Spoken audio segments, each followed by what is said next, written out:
Welcome to the D20 Rolls tutorial for Backwater, a Southern Gothic horror tabletop role-playing game in the style of survival horror.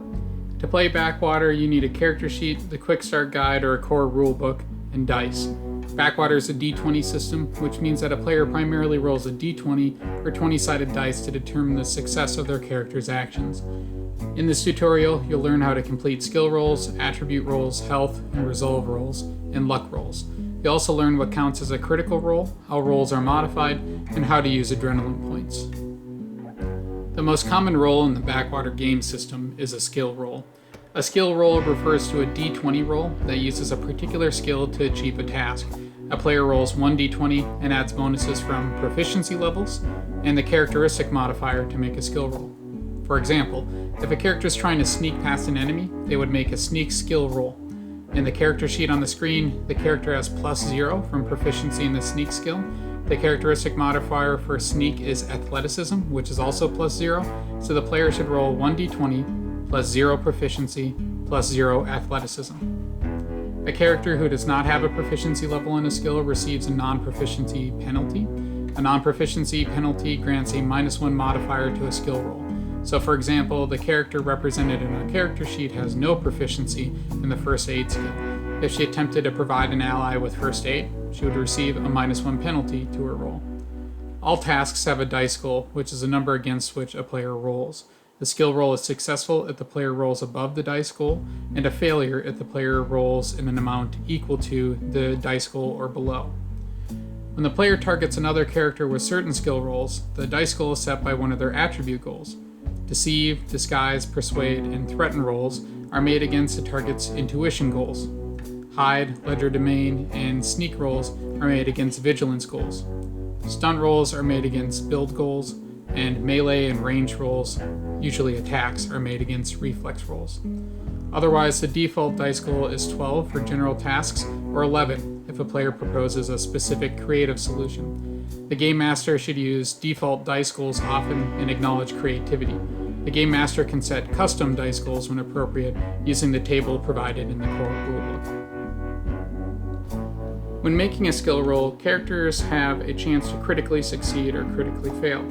A character critically succeeds and receives the best possible outcome when they roll a 20 without modifiers for a skill roll. A character also critically succeeds if they have mastery in the skill and roll a 19 without modifiers. Mastery represents a character's experience and expertise in a skill, and characters gain mastery in skills as they develop and reach higher levels. Similar to a critical success, a critical failure is when a player rolls a 1 without modifiers for a skill roll. They critically fail this roll and receive the worst possible outcome. Some rolls have specific outcomes for a critical roll, such as melee attacks, ranged attacks, threaten attacks, weapon malfunctions, healing, and conditions. Otherwise, the Game Master determines the outcomes of the roll. The Game Master typically adjusts the dice goal of the task according to the factors that facilitate or hinder a roll. The Game Master can also simulate these factors through special modifiers called best of 2 or worst of 2 modifiers. A best of 2 modifier requires a player to take the best result of 2 rolls. A worst of 2 modifier requires a player to take the worst result of 2 rolls. Players cannot have a best of 2 and a worst of 2 modifier that negate each other. The Game Master may grant a character a best of 2 modifier for how they approach a skill. For example, a character who's trying to track an animal through the woods might make a lore nature roll to recall what the tracks look like and what their typical habitat is.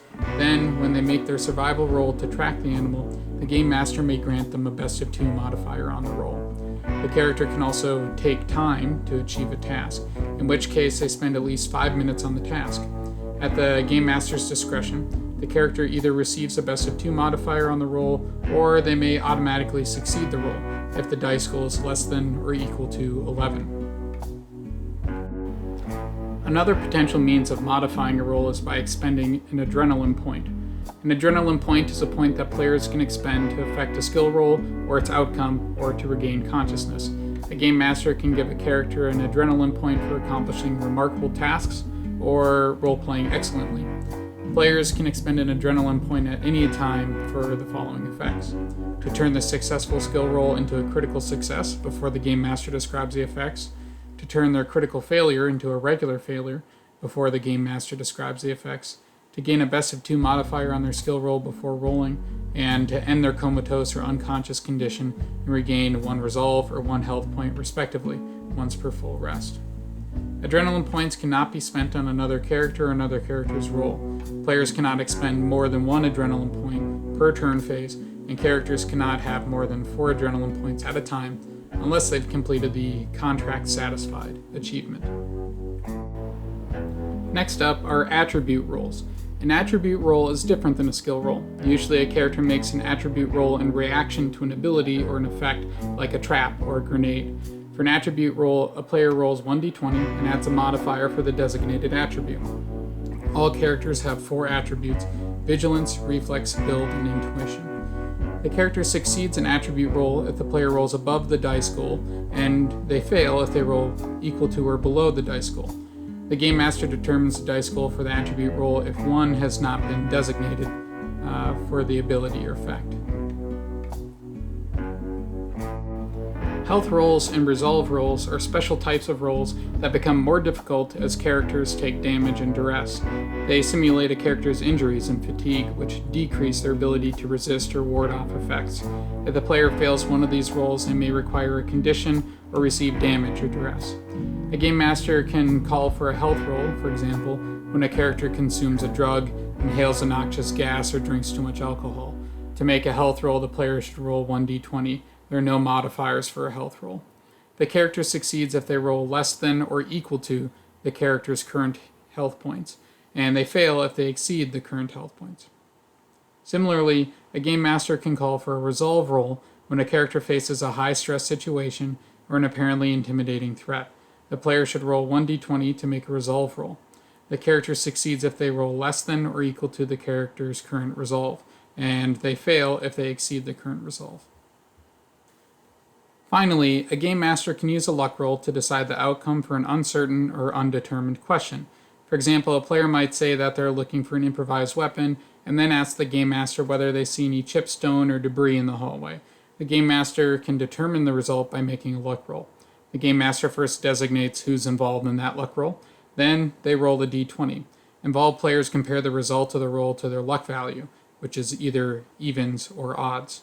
For example, if the Game Master rolled a 3, and the character's luck value is odd, the player succeeds at the luck roll because 3 is an odd number. Luck rolls are unaffected by modifiers, including best of 2 or worst of 2 modifiers. However, there are certain traits that a character may have that can affect their luck roll.